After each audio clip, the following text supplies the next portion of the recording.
The first transmission arrived as little more than garbled noise, distorted by interference and the vast distances it had traveled. It took days for the Extraterrestrial Intelligence Division to isolate and clean up the signal, filtering out the radiation bursts and cosmic echoes that had warped its contents. When they finally succeeded, the message sent shockwaves through every Terran military and governmental institution. "Help us! The hungering swarm is coming! Please, Deathworlders, respond!" The word Deathworlders stood out immediately. Humanity had heard it before, spoken in hushed, fearful tones by those who had only ever encountered them in cautious trade negotiations or distant observation. Earth, with its chaotic weather, ruthless predators, and violent history, was considered by most of the galactic community to be an anomaly. It was a planet where life had learned to survive through aggression, adaptability, and endurance, and the sentient species it had produced reflected those traits in full.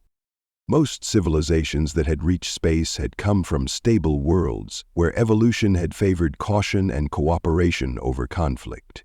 Humanity had clawed its way to the stars through war, hardship, and the relentless need to push against every obstacle in its way.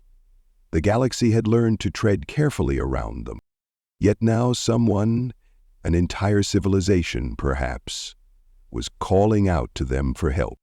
The message was traced to the Velmari Confederation, a coalition of star systems located on the fringes of explored space. Their tone carried desperation, and their plea was clear. They were facing extinction. Something called the hungering swarm was advancing through their territories, devouring everything in its path. Their fleets had been shattered, their defenses torn apart, and their only hope was to call upon the one species reckless and deadly enough to stand a chance against the oncoming storm.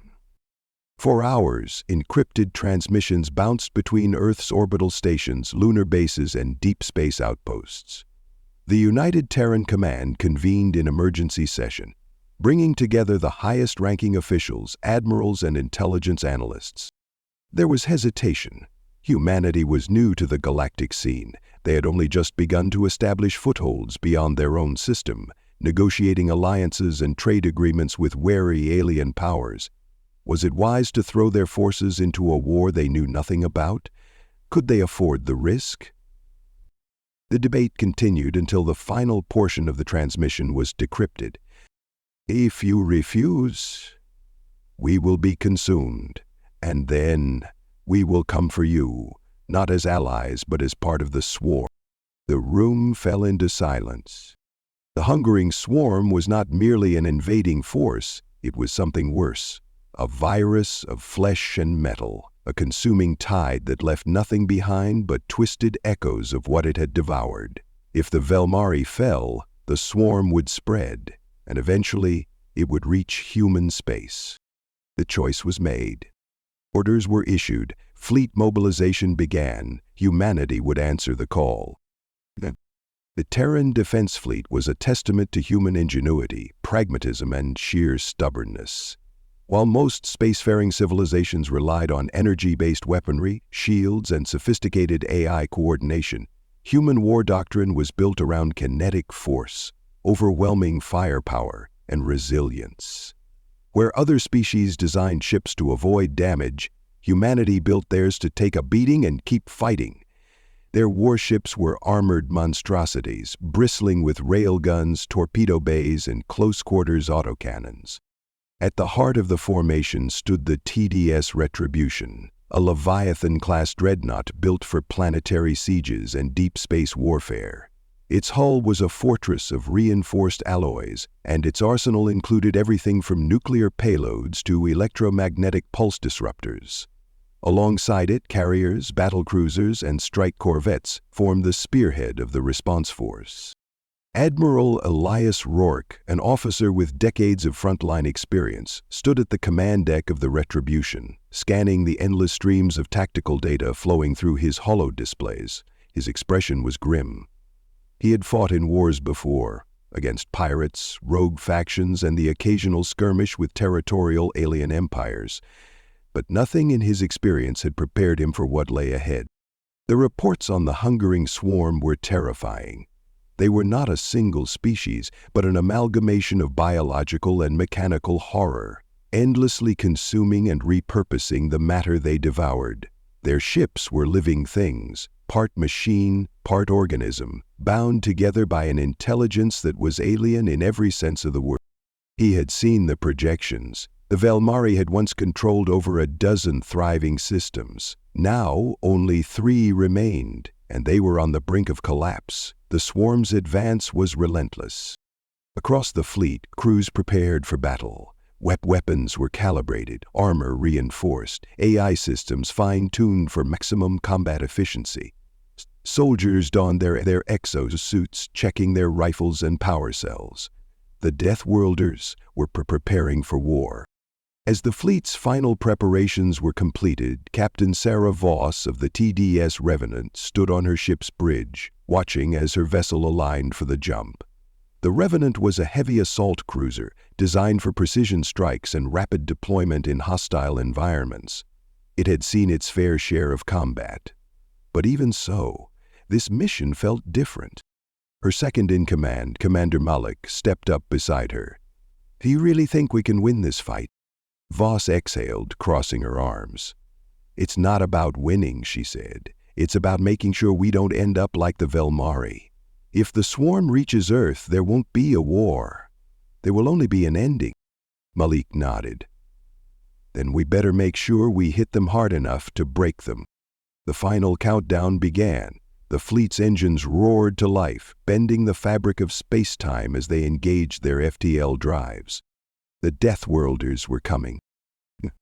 The moment they emerged from Slipstream, they knew they were too late. The Velmari homeworld was already burning. The planet, once a beacon of civilization and culture, was little more than a smoldering ruin. Massive scars crisscrossed its surface, evidence of orbital bombardments and planetary-scale conflicts. Entire cities had been torn apart. The space around it was filled with wreckage. Velmari ships, shattered defense platforms, and the drifting corpses of those who had tried to escape. And then the sensors picked up movement. The swarm was here.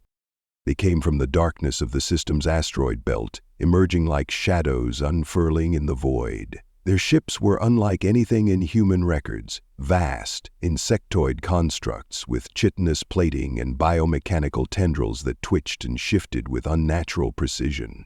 Their hulls pulsed with eerie bioluminescent patterns. They did not hesitate. There were no warnings, no attempts at communication. The swarm only knew one thing: consumption. And ships, battle formations. Rourke's voice rang out through the fleet. Weapons free, fire at will. The void of space erupted in fire. Railguns thundered, unleashing projectiles at near-relativistic speeds. The kinetic rounds struck the swarm's leading ships, shattering their outer plating and sending organic matter and machinery spiraling into the abyss. Nuclear torpedoes streaked forward, detonating in brilliant flashes that tore holes in the enemy's ranks. The swarm retaliated with terrifying speed. Bioplasma lances seared through human formations, melting through armor plating as if it were nothing.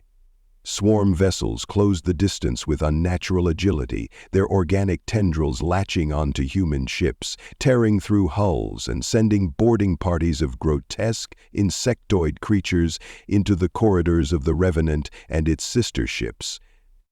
Voss gritted her teeth as alarms blared across the bridge. "Security teams, repel the boarders. Helm, bring us about. Target their larger ships and hit them with everything we've got." Inside the human ships, the fighting turned brutal. The swarm did not fight with strategy or caution. They fought like an unrelenting tide, their bodies shifting and adapting as they absorbed damage, repairing themselves with the very flesh of their fallen. But they had made one mistake. They had boarded Deathworlder ships. The humans fought back with sheer unrelenting ferocity. Marines in reinforced combat exosuits waded through the swarm of creatures, firing kinetic rounds that tore through carapace and bone. Flamethrowers roared to life, engulfing the enemy in cleansing fire. Grenades and close combatant weaponry turned the corridors into slaughterhouses. On the battlefield, there was no mercy, no hesitation. The swarm had never faced an enemy like humanity before, and as the battle raged on, it became clear. The Deathworlders were not prey. They were the storm. The moment the fleet dropped out of slipstream, every sensor and visual feed confirmed the worst. The Velmari homeworld was already lost. From orbit, the planet's surface was an apocalyptic ruin. Massive gashes had been torn into its continents. Entire cities reduced to lifeless rubble. Gigantic craters dotted the landscape where the swarm had burrowed deep, stripping away raw materials and biological matter for their relentless consumption. Vast swarms of insectoid drones still crawled over the wreckage, their grotesque bodies shifting and pulsating as they tore apart the remains of Velmari's civilization. In high orbit, the last remnants of the Velmari fleet were making a desperate, hopeless stand. Their once proud warships, elegant in their design, were now crippled husks, leaking atmosphere and debris as they were torn apart by monstrous biomechanical swarm vessels. The alien fleet was outnumbered, outgunned, and hopelessly outmatched. Their weapons barely made a dent against the seemingly endless tide of horrors that surged toward them. Then the swarm noticed the new arrivals. Terran sensors registered hundreds, no, thousands of hostile signatures turning toward them. Swarm ships, vast and writhing, redirected their trajectory, pulling away from the dying Velmari fleet to focus their attention on the newcomers. The Deathworlders had arrived. Multiple enemy contacts inbound at high velocity. Tactical officers across the fleet relayed their findings almost simultaneously. Admiral Rourke stood on the bridge of the Retribution, watching the battlefield unfold. The hungering swarm was unlike any enemy humanity had ever fought.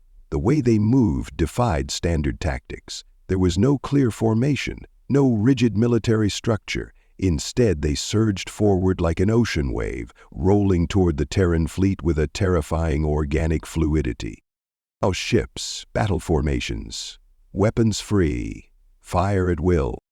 The void of space ignited. Railguns thundered, unleashing tungsten slugs at near-relativistic speeds.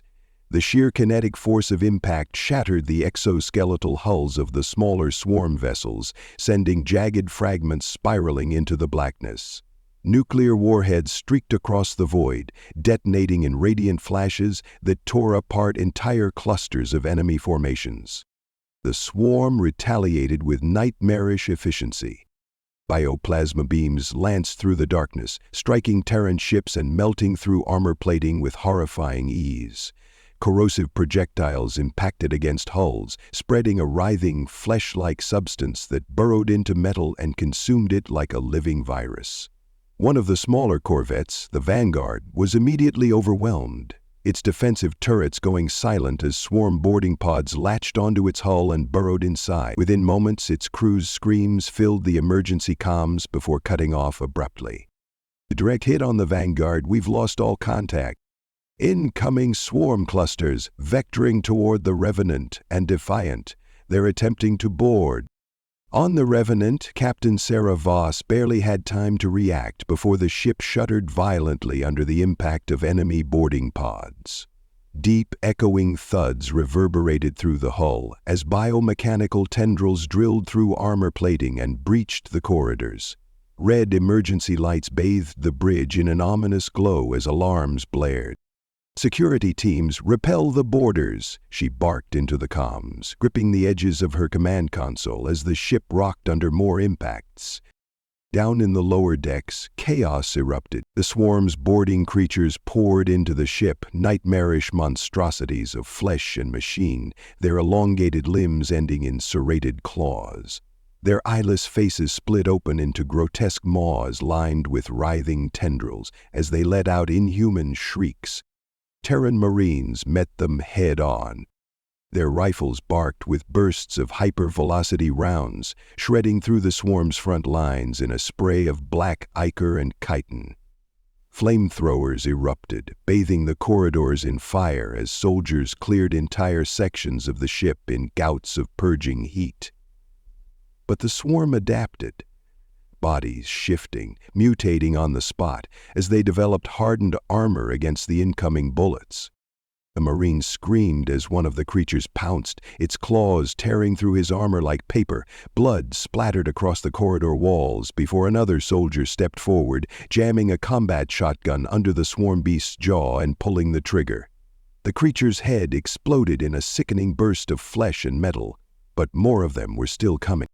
Voss monitored the situation through her tactical displays, jaw tightening. Lock down decks 12 through 15. Vent them into space if necessary. Understood, Captain. All along the Revenant, airlocks were overridden, bulkheads slammed shut, and emergency depressurization protocols were engaged. The ship vented entire sections, sending the swarm boarders spiraling into the vacuum of space. Some of them clung to the ship's hull, digging in with clawed limbs, but point defense turrets whirred to life, tearing them apart before they could find another entry point. The Ravenna held. Meanwhile, outside, the battle was escalating. The Retribution's massive railguns fired again, tearing through a swarm capital ship that had been attempting to charge their position. The biomechanical behemoth cracked apart, its internal structures exposed, revealing pulsing organic cores that burst into flame as nuclear torpedoes detonated within. But for every enemy ship they destroyed, more took its place. Admiral Rourke narrowed his eyes. "We can't hold this position forever. What's the status of the Velmari fleet?"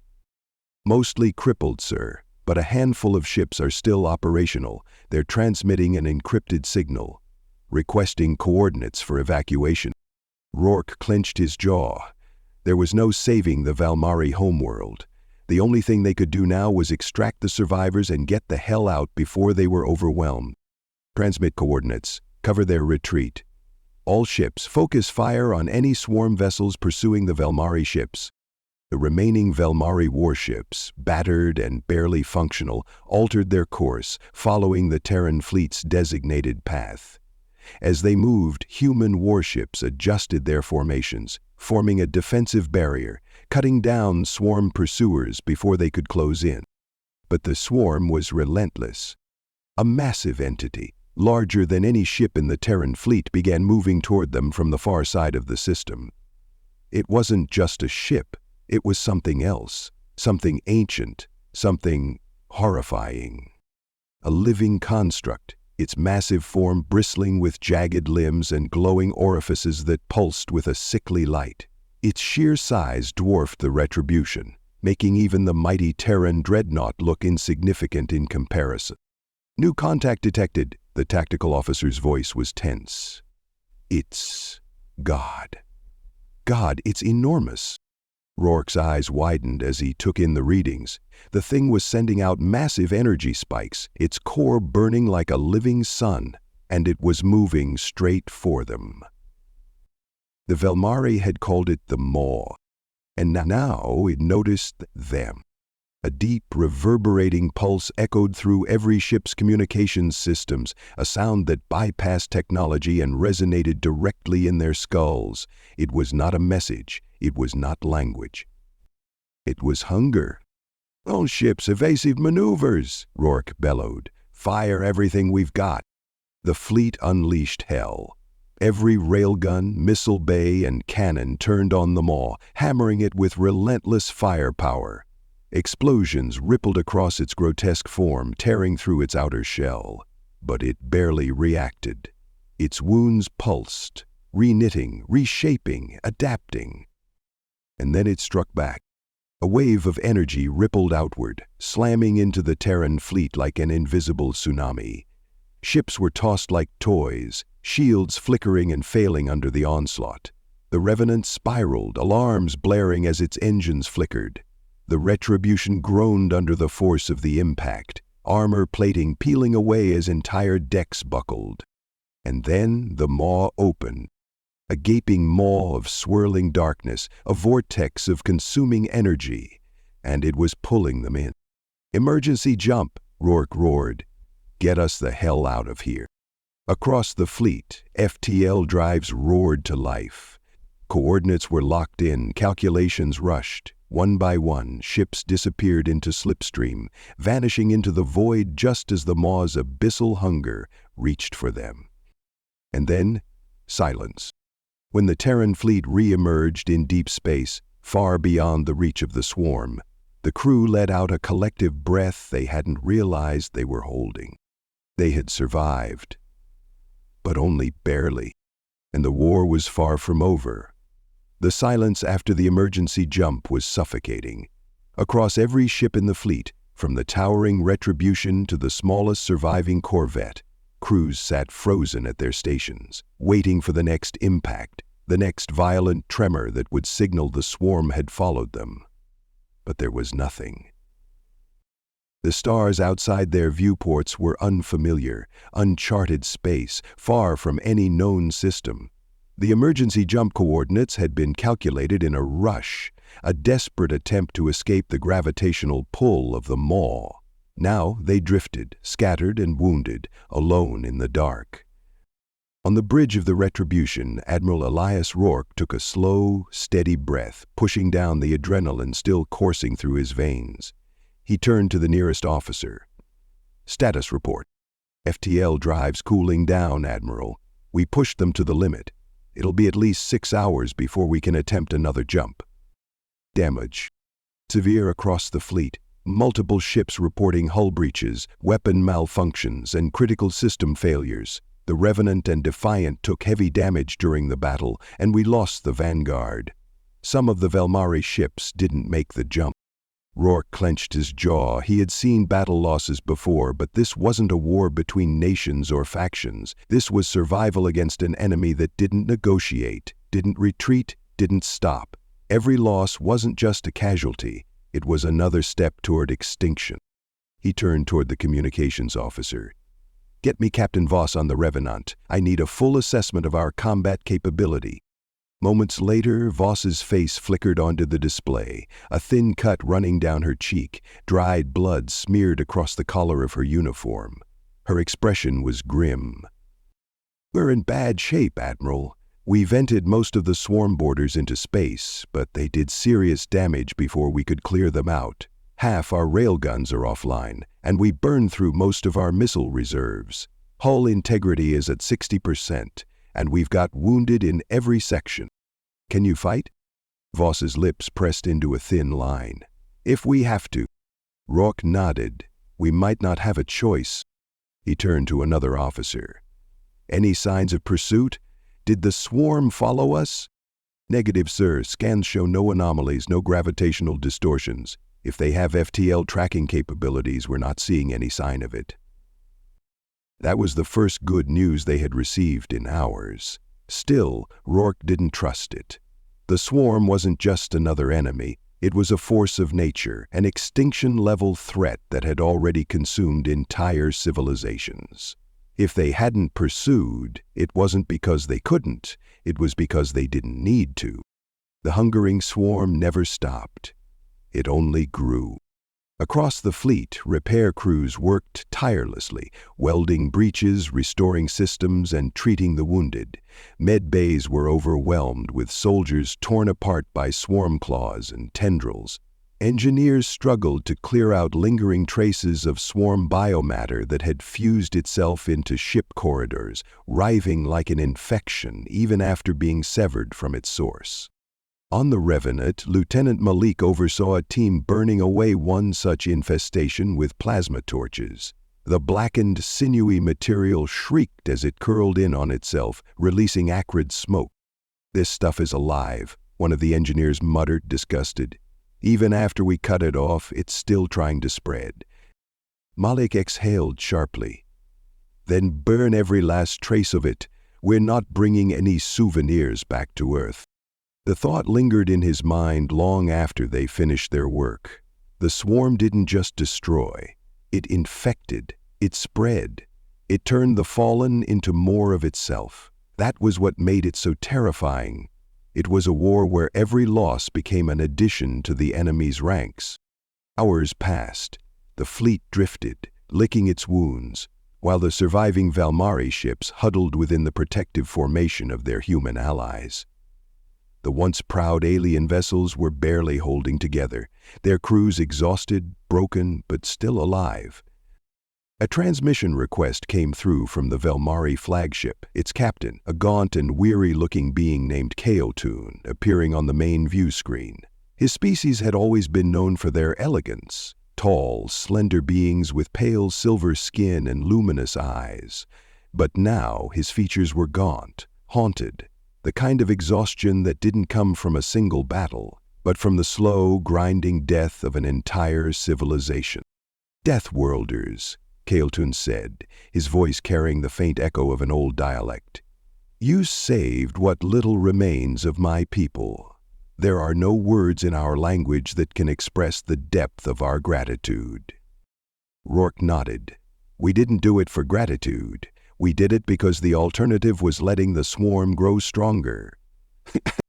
Keotun closed his eyes for a moment, as if absorbing those words. "I fear you understand the truth of this war better than most. The swarm does not conquer, it does not negotiate, it consumes. And what it consumes, it repurposes." He met Rourke's gaze. "They do not see us as an enemy, they see us as raw material." A tense silence followed. "We need information," Rourke said. "The Maw, what was that thing? It wasn't just another swarm ship, was it?" Carlton hesitated.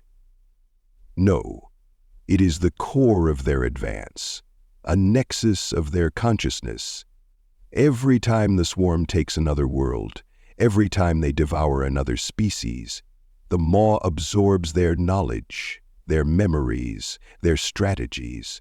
It is their mind, their will, and it grows with every victory." Rourke felt a cold weight settle in his chest. "You're saying it learns?" "Yes, and worse. It adapts. Every fleet that has fought the swarm, every civilization that has resisted them, the Maw remembers, and with each battle, it finds new ways to counter its enemies." Rourke exhaled slowly.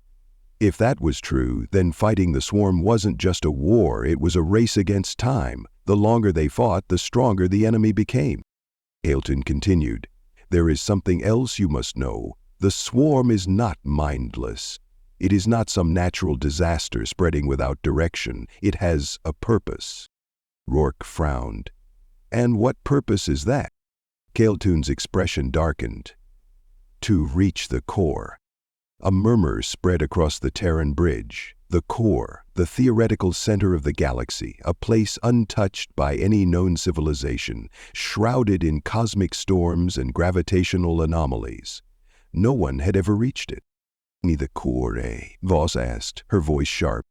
Kalen's voice dropped to a whisper. "Because something is waiting for them there. Something ancient, something that calls to them." The implication sent a shiver through the crew. The swarm was bad enough, but if they were moving toward something even worse... Rourke straightened. "Then we have two objectives. First, we get the survivors of your people somewhere safe. Second, we figure out how to stop the swarm before they reach whatever's waiting in the core." Keotun hesitated. "There is no safety, Admiral, not while the swarm exists. Then we'll have to destroy them." The words were spoken with absolute finality. Keotun looked at him for a long moment, then nodded. "If anyone in this galaxy has a chance of doing so, it is the Deathworlders."